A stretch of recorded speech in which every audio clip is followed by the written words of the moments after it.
Julian Edelman reveals locker room truth on Deflategate as Tom Brady gets compared to Caitlin Clark. For over 500 days, starting in January 2015, Tom Brady and the New England Patriots had to endure the scandal-turned TV drama that had people wishing for an end. The QB described the Deflategate stretch as exhausting in 2024, wishing to put a forever lid on it. That's hardly surprising because not only was the media in the face at all times back then, but it was a season the Pats couldn't lose their grip over. In the decade leading up to the event, Northeast had qualified for the playoffs several times. They even made 2 Super Bowl appearances, but the ring remained elusive, so a championship win was the sole motivation for them in the 2014 season, something that helped them remain privy to media noise all around. "This was my first time getting to bowl as a core player," Julian Edelman, a former Patriots wide receiver, recalled on Games with Names. "We had a new nucleus of guys, but we had a bunch of guys that lost in that game, 2011 Super Bowl, so we were all on no distraction program. Worry about what's on our plate right now." And that's what we did. That shows mental toughness of that team because we had, I want to say, 500 reporters in our locker room every day asking about it. Going into the Super Bowl, they were asking about it. Like it was a big deal. Only about 12 days ahead of the Super Bowl, the scandal had hit the Patriots like a storm. In the second quarter of the AFC Championship game against the Colts, Indianapolis linebacker DeQuell Jackson intercepted a pass by Brady. Soon after, he handed the ball over to a member of the Colts equipment staff to save it for him as a souvenir. But what transpired next was the staff noticing that the ball felt underinflated, forcing him to report it to head coach Chuck Pagano. Upon a brief inspection, 11 of the Patriots' 12 balls used in the first half were found below the sanctioned PSI of 12.5. All of the balls were replaced at halftime, and for the most defining moment, Northeast came out dominant in a way no one expected. After securing a 17-7 lead in the first 2 quarters, Brady and co. showed up for 21 points in the third quarter and 7 more in the fourth to finish 45-7.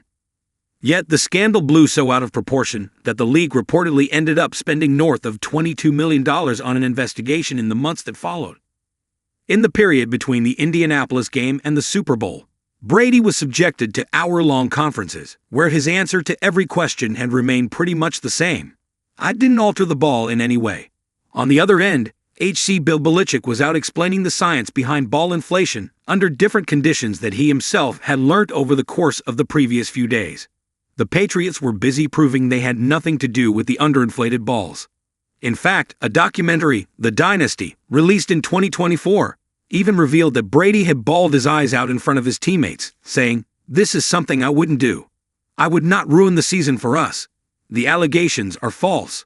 However, nobody ruined the season for the Pats.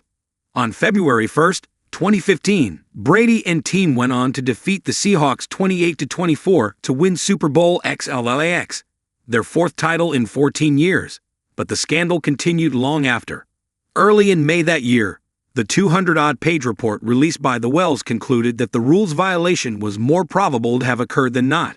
The evidence they could muster up, at most, was a locker room attendant brought the balls into the bathroom with him before the game. Whether he underinflated them was not proven. The text messages between equipment assistant John Jastrzemski and locker room manager Jim McNally. What was marked suspicious was the assistant calling himself Deflator. The Pats argued that he was merely referring to weight loss. And Brady's involvement, the NFL believed he was generally aware of the scheme due to the call log between him and the equipment assistant.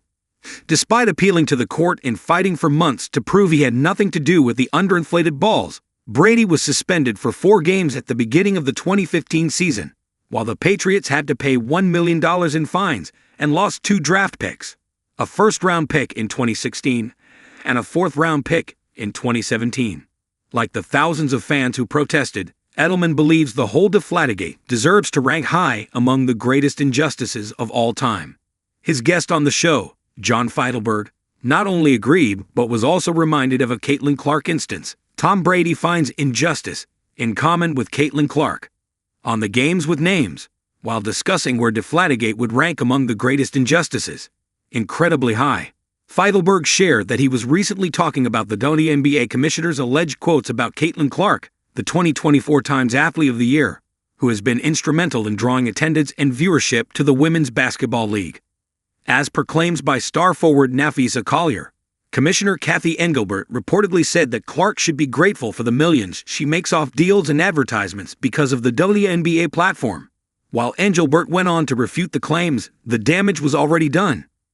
Feivelberg added, "We were like, yeah, that's kind of a dog. Way for a commissioner to handle their star. And then I was like, wait, hang on a second. At least she hasn't been suspended for 4 games for no goddamn reason." U.S. District Judge Richard M. Berman had initially erased the QB's suspension after his first appeal. But soon after, the league and commissioner, Roger Goodell, appealed for it to be overturned.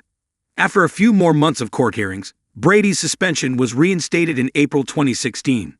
Though the QB made a second appeal, it was denied, forcing Brady to just drop the rope and go. Enough is enough. He served his suspension and continued his career. Do you think it was fair?